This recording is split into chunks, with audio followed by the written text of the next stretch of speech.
আসসালামু আলাইকুম রহমতুল্লাহি বরকাতুহু। প্রিয় শিক্ষার্থী বন্ধুরা, আজকে আমরা মাইক্রোসফট এক্সেল সম্পর্কে আলোচনা করব।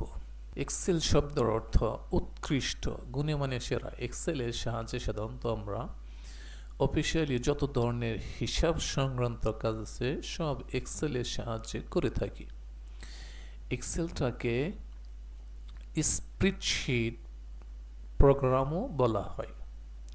যেহেতু এক্সেলের একটা শিট বিশাল বিস্তৃত, তার জন্য এটাকে স্প্রেডশিট হিসাবেও ডাকা হয়। নতুনদের জন্য আজকের ভিডিওটা অনেক গুরুত্বপূর্ণ হতে চলেছে, কারণ এক্সেলটা আমরা সহজ সরল ভাষায় সুন্দরভাবে আলোচনা করব, যাতে একজন নতুন স্টুডেন্টও এই কাজগুলো সুন্দরভাবে আয়ত্ত করতে পারে। তাহলে বন্ধুরা চলেন শুরু করি। আমরা তাহলে মাইক্রোসফট এক্সেলে প্রবেশ করব। মাইক্রোসফট এক্সেলে প্রবেশ করার পর আমরা যে স্ক্রিনটি দেখতে পাবো, এই স্ক্রিন সম্পর্কে আমরা একটু আলোচনা করব। স্ক্রিনের উপরে, একদম উপরে যে বারটা আছে, এই বারটার নাম হলো টাইটেল বার। এর উপরে যে বারটা আছে এর নাম হলো মেনু বার। যে মেনুর, এই মেনুতে ক্লিক করলে এর মেনুর ভিতরে যে কাজগুলো আছে এগুলো দেখা যাবে যে এই নিচের দিকে আমাদের শো করতে থাকবে। তাহলে এটা হলো মেনু বার। এরপরে যেটা আছে, এই বারটাকে বলা হয় ফর্মুলা বার। আমরা যে কোনো সূত্র যখন প্রয়োগ করব, ওই সূত্র ব্যবহার করে যে সকল ফলাফল বের করব, যদি কখনো আমাদের ওই সূত্রগুলো মনে না থাকে, তাহলে আমরা এই ফলাফলের উপরে কার্সর রাখলেই আমরা এই ফর্মুলা বারে আমরা ওই সূত্রগুলো দেখতে পাবো। আমরা আস্তে আস্তে ধীরে ধীরে এগুলো সম্পর্কে বিস্তারিত আলোচনা করব। আমরা মাইক্রোসফট ওয়ার্ডে শিখছিলাম যে এগুলোকে বলা হয় কলম, আর এগুলোকে বলা হয় রো, আর প্রত্যেকটা ঘরকে বলা হয় সেল।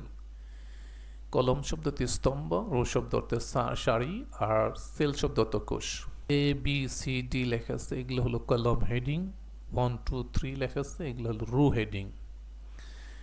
এখন আমরা এই কলম এবং রো মিলে সেল গঠিত হয় কিভাবে, যে এটা হলো সি নাম্বার কলম, আর এটা রো নাম্বার হলো 7, C7। এখানে আমরা এটার নামকরণ করা হয়েছে সেলের C7। আমরা যেখানেই আমাদের সেল পয়েন্টারটা রাখবো সেখানেই তাহার নামটা শো করবে, D8 এরকম। যে এই যে এখানে কোটি কোটি সেল আছে, কোটি কোটি সেলের প্রত্যেকটা সেলের একটা আলাদা আলাদা কি আছে, নাম আছে। একদম নিচের দিকে যেখানে শিট 1, শিট 2, শিট 3 লেখা আছে, শিট 1, শিট 2, শিট 3, এটাকে বলা হয় শিট ট্যাব। তাহলে মোটামুটি আমাদের স্ক্রিন পরিচিতি শেষ। এখানে স্ক্রল বার আছে, এখানে এই যে ডান পাশে একটা আছে, আর নিচে ডান পাশে ডান দিকে একটা, কর্নারের দিকে একটা আছে। এখানে জুম, এটার সাহায্যে এই শিটটা বড় ছোট করে দেখতে পারবো। মোটামুটি আমাদের স্ক্রিন পরিচিতি শেষ। মাইক্রোসফট ওয়ার্ড যেমন বিস্তারিত আলোচনা করা হয়েছে, এরকম মাইক্রোসফট এক্সেলও বিস্তারিত আলোচনা করব। কারণটা হলো যে অনেক অফিসে আছে ওয়ার্ডের কোনো ওরকম প্রয়োজন হয় না, যে ওরা বেশিরভাগ কাজগুলো এক্সেলেই করে। তার জন্য ওদের এক্সেল যেহেতু দরকার হয়, অনেকেই দেখা যাবে যে ওয়ার্ড না শিখে শুধু এক্সেল শেখার জন্য চেষ্টা করে। যে আমরা যদি চাই যে সে এক্সেল শুধু এক্সেল শিখবে মাইক্রোসফট ওয়ার্ডের, তার হয়তো প্রয়োজন নাই, তাহলে যেন সেও এই ভিডিওটা দেখে ভালোভাবে এক্সেলটা সুন্দর আয়ত্ত করতে পারে। তাহলে বন্ধুরা চলেন শুরু করি। প্রথমে যে অপশন আছে নিউ, অফিস বাটনে ক্লিক করার সাথে সাথে নিউ শব্দটা নতুন, এর সাহায্যে নতুন একটি বুক নেওয়া যাবে। আমরা মাইক্রোসফট ওয়ার্ডে নতুন নতুন ডকুমেন্ট নিতে পারতাম, আর এখানে বলা হয় নতুন নতুন বুক নিতে পারবো। আমরা যদি একদম টাইটেল বারে তাকাই, তাহলে এখানে লেখা আছে বুক 1, 1 নাম্বার বলতেছে বুক 1। এখন যদি আমরা নতুন আরেকটা বুক নিতে চাই, অফিস বাটনে ক্লিক করতে হবে, নিউতে ক্লিক করতে হবে, ক্রিয়েটে ক্লিক করতে হবে, তাহলে বুক 2। এরকম নতুন নতুন বুক নেওয়ার জন্য আমরা একই সিস্টেমে বুক নিতে পারবো। এই সেলগুলোর ভিতরে আমরা বিভিন্ন ধরনের লেখালেখি কাজ করতে পারবো। যদি মনে হয় যে না, এখানে আর লিখবো না, নতুন আরেকটা বুক দরকার, এখান থেকে আমরা নতুন নতুন কি নিতে পারবো, বুক নিতে পারবো। Office button click, new click, create click. তাহলে আমরা 3 নম্বর বুকে চলে আসলাম। এখন যদি এই যে পূর্বে যে বুকগুলো নেওয়া হয়েছে সেগুলোতে আপনি যদি ঢুকতে চান, প্রবেশ করতে চান, নিচে যেখানে এক্সেলের চিহ্ন দেওয়া থাকবে সেটার উপর মাউস পয়েন্টার রাখলে 1 2 3 1-এ ক্লিক করলে আপনি প্রথমটায় ঢুকতে পারবেন, 2-তে ক্লিক করলে আপনি তৃতীয় বুকে ঢুকতে পারবেন এবং 3-তে ক্লিক করলে তৃতীয় বুকে ঢুকতে পারবেন। ঠিক আছে? তাহলে আমরা চাইলেই কি করতে পারবো, যে কোনো বুকে কাজ করতে পারবো। প্রিয় শিক্ষার্থী বন্ধুরা,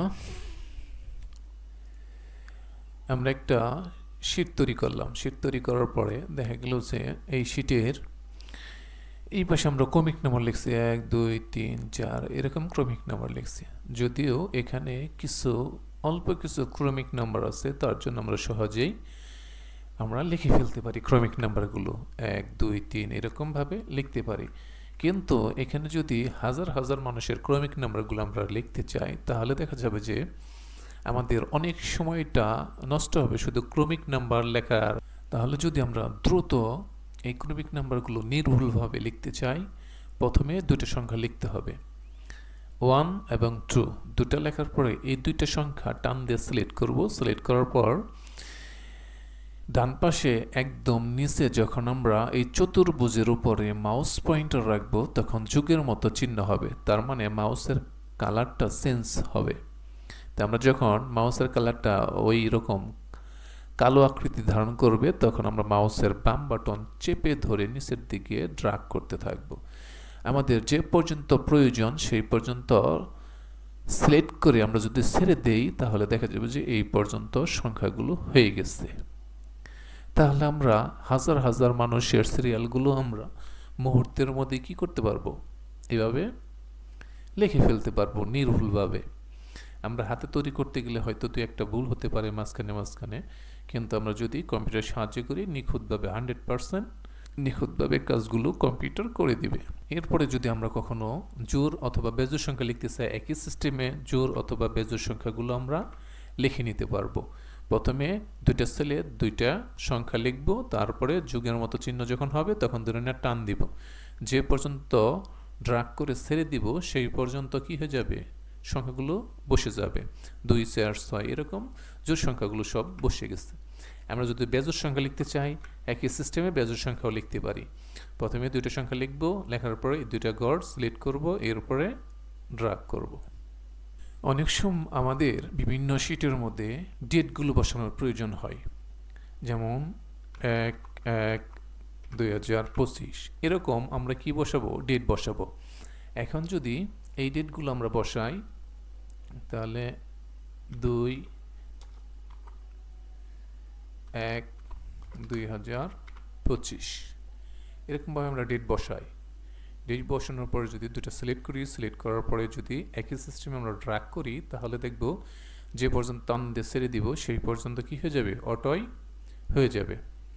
তাহলে এখানে দেখে দিচ্ছে 1 তারিখ 2 তারিখ 3 তারিখ 4 তারিখ 5 তারিখ এরকম কি হয়ে যাবে, সবগুলো ডেট বসে যাবে। একই সিস্টেমে যদি আমাদের বারের নামগুলো লেখার দরকার হয় আমরা সেটাও লিখে নিতে পারবো। প্রথমে দুটো বারের নাম লেখার পর একই সিস্টেমে আমরা ধরে নিয়ে ড্র্যাগ করব, তাহলে দেখা যাবে যে পর্যন্ত ছেড়ে দিব সেই পর্যন্ত হয়ে যাবে। সানডে, মানডে, টুইসডে, ওয়েডনেসডে এরকম যে প্রত্যেকটা বারের নাম চলে আসছে। আমরা যদি মাসের নামগুলো লিখতে চাই একই সিস্টেমে মাসের নামগুলো লিখতে পারবো। এই সিস্টেমে আমরা মাসের নামগুলো কি করতে পারবো, লিখে নিতে পারবো।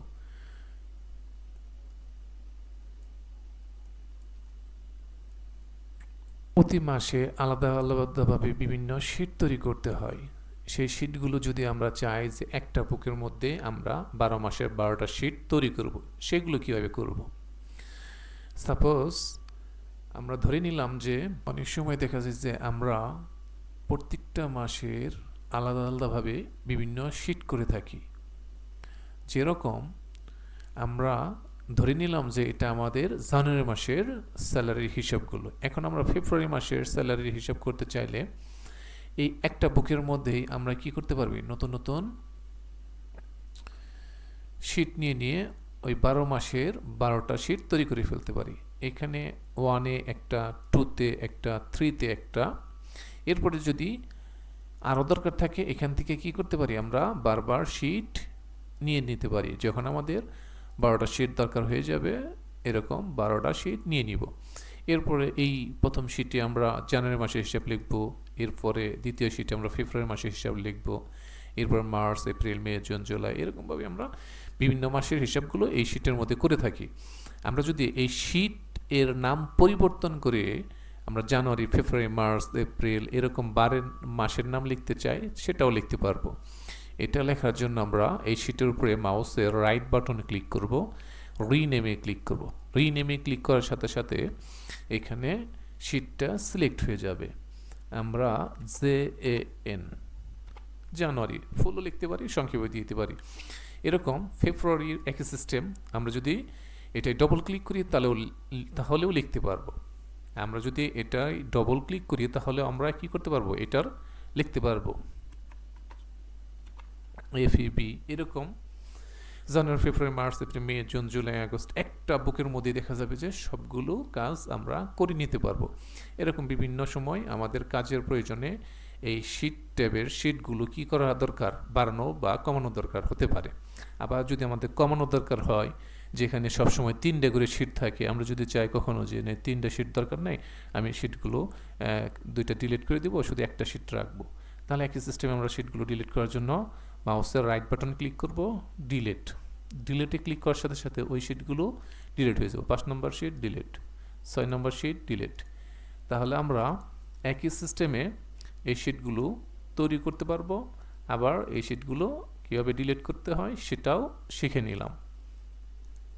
জানার সুবিধার্থে আমরা কিছু লিখে নিলাম।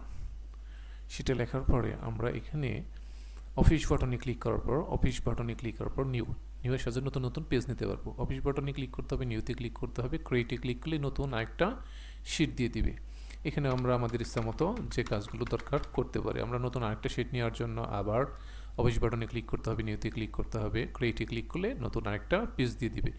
এরকম নতুন নতুন আমরা যদি এই বুকগুলো নিতে চাই নিতে পারবো। একটা বুকের মধ্যে 3 শিট থাকবে, শিট 1, শিট 2, শিট 3, এগুলো আবার কমানো যাবে, আবার চাইলে বাড়াতেও পারবো, যেটা আমরা অলরেডি দেখাইছি যে কীভাবে বাড়াতে হয়, কীভাবে কমাতে হয়। তাহলে যেহেতু এক্সেলের একটা শিট বিশাল বড়, বছর উপরে কাজ করলেও এই শিটগুলো আমরা শেষ দিতে পারবো না।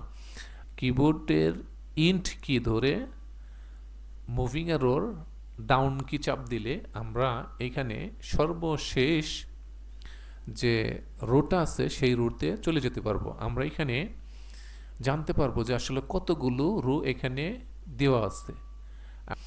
আমরা যদি চাই একটা শিটের মধ্যেই লক্ষ মানুষের স্যালারি তৈরি করে ফেলতে পারবো, এত বিশাল বড় একটা শিট।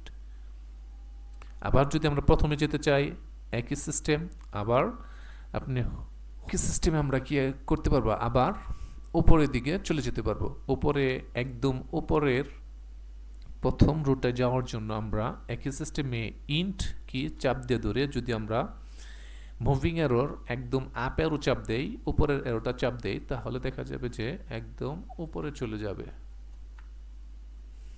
এক চাপে যদি একদম রোর শেষে চলে যেতে চাই, ইন্ট কি ধরে ডাউন কিতে চাপ দিতে হবে। আবার যদি এক চাপে আমরা একদম প্রথম রোতে চলে যেতে চাই, ইন্ট কি চেপে ধরে আপ অ্যারো কি চাপ দিতে হবে। এরপরে যে অপশন আছে সেটা নাম ওপেন শব্দটা খোলা। আমরা যদি এই কম্পিউটারে যে কাজগুলো সেভ করা আছে এগুলো যদি বাহির করতে চাই, ওপেনের সাহায্যে বাহির করতে পারি। ওপেনে ক্লিক করতে হবে। এখানে যে ফাইলগুলো আপনার সেভ করা আছে সেই ফাইলগুলো এখানে আপনাকে শো করবে। যে ফাইলগুলো আপনার পছন্দ বা যে ফাইলটা আপনার ওপেন করা দরকার, খোলা দরকার, সেই ফাইলে যদি আপনি ক্লিক করে ওপেনে ক্লিক করেন, দেখবেন ওই ফাইলটা কি হয়ে যাবে, ওপেন হয়ে যাবে। তাহলে ওপেন শব্দ তো খোলা, এর সাহায্যে পুরাতন ফাইলগুলো খুলতে পারবো। অফিস বাটনে ক্লিক করতে হবে, ওপেনে ক্লিক করতে হবে, যে ফাইলটা আমাদের পছন্দ সেই ফাইলে ক্লিক করতে হবে, তারপরে ওপেনে ক্লিক করতে হবে। তাহলে আমরা যে ফাইলটা প্রয়োজন সেই ফাইলটা কি হয়ে যাবে, ওপেন হয়ে যাবে। সেভ শব্দ তো সংরক্ষণ করা। আমরা যদি চাই কোনো কাজ করার পরে এই কাজগুলো আমরা কি করে রাখবো, সেভ করে রাখবো, তাহলে আমরা সেভ করে রাখার জন্য অফিস বাটনে ক্লিক করব, সেভে ক্লিক করব। সেভে ক্লিক করার সাথে সাথে এখানে কম্পিউটার অটো একটা নাম দিয়ে দিবে। আমরা যদি চাই এই নামে সেভ দেবো, শুধু সেভে ক্লিক করব। যদি চাই এই নামে আমি সেভ দেবো না, নতুন একটা নাম লিখব, তাহলে নতুন একটা নাম আমরা লেখা শুরু করে দিব।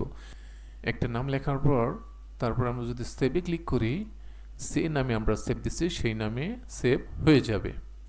তাহলে আমরা যে কোনো ফাইলকে কী করতে পারবো, সেভ করতে পারবো। সেভ অ্যাজের সাহায্যে ফাইলের নামটা আবার কখনো পরিবর্তন করতে পারবো। যদি আমরা কোনো ফাইলের নাম একটা নামে সেভ দিয়ে ফেলি, ওই নামটা যদি আমরা কখনো পরিবর্তন করতে চাই তাহলে আমরা পরিবর্তন করতে পারবো।